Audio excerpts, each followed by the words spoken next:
আমাদের আরেকটি গুরুত্বপূর্ণ সংবাদ হচ্ছে নেত্রকোনায় যে শিশু ধর্ষণের ঘটনায় একজন ডাক্তার যেটি প্রকাশিত করেছেন অনলাইনে, এখন সেই ডাক্তার নিজেই বিভিন্ন ধরনের হুমকি শিকার হচ্ছেন এবং মানসিকভাবে বিপর্যস্ত।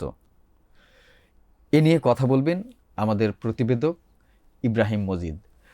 বিষয়টা আসলে এখন কোন পর্যায়ে আছে?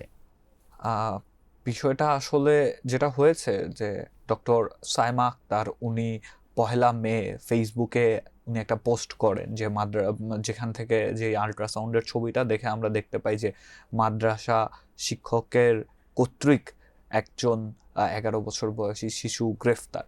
তো উনি যে এই পোস্টটা করেন, পোস্টটা করার সাথে সাথে প্রায় সারা বাংলাদেশে খবরটি ছড়িয়ে যায়, বিভিন্ন সংবাদ মাধ্যম ইনক্লুডিং টাইমস অফ বাংলাদেশ আমরা এটা নিয়ে প্রতিবেদন করেছি।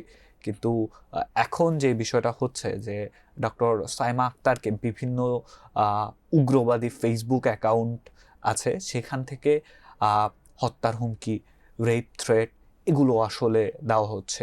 এইসব ফেসবুক মানে যেই আইডিগুলো আছে সেখান থেকে মানে কন্টিনিউয়াসলি তাকে আহ, এই ধরনের মবের শিকার তাকে মানে কি বলবো অনলাইন, হ্যাঁ, সাইবার হ্যাঁ। বুলিং হুম, যেটা হুম। সাইবার বুলিং এর শিকার হতে হচ্ছে। এরকম দুইটা আইডি আমরা দেখেছি, একটা হচ্ছে যে সাজিদ মাদানি, আরেকটা হচ্ছে যে আপনার শহীদি হুঙ্কার। হুম, হুম। দুইটা আইডি কিন্তু বিভিন্ন রকম উগ্রবাদী পোস্ট তারা কন্টিনিউয়াসলি তারা করে যাচ্ছে। তো মদন থানার যিনি ওসি আছেন, সেখানে তো অলরেডি একটা জিডি করা হয়েছে যে মাদ্রাসা শিক্ষার্থীর ধর্ষণ নিয়ে যেই জিডিটা করা হয়েছে। কিন্তু আরেকটা জিডি তিনি করতে বলছেন, টাইমস অফ বাংলাদেশ যখন ওসি সাহেবের সাথে কথা বলেন, তিনি আরেকটা জিডি করতে বলছেন যে সাইবার বুলিং নিয়ে।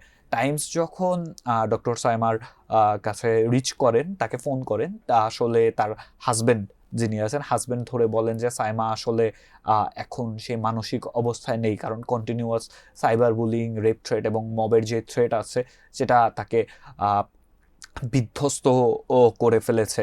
এবং ডক্টর সাইমা কিন্তু একটা ফেসবুক লাইভ করেছেন, ফেসবুক লাইভে উনি হচ্ছে এক্সপ্লেইন করেছেন যে তাকে কিভাবে হয়রানির শিকার করা হচ্ছে এই ভার্চুয়াল জগতে। তিনি প্রধানমন্ত্রীর সাহায্যও চেয়েছেন আসলে এই ঘটনাকে কেন্দ্র করে। তো এই আর কি আহ, বর্তমান পরিস্থিতি। আর আপনাকে একটা কথা জানিয়ে রাখা ভালো যে যেই আইডিটা থেকে প্রথমবারের মতো যে মাদ্রাসা শিক্ষক কর্তৃক ধর্ষণের যেই সংবাদটা আমরা জানতে পারি, সেই আইডিটা আসলে মাত্র কিছুক্ষণ আগেই এটা ফেসবুক থেকে উধাও হয়ে গিয়েছে কোনো এক রহস্যজনক কারণে।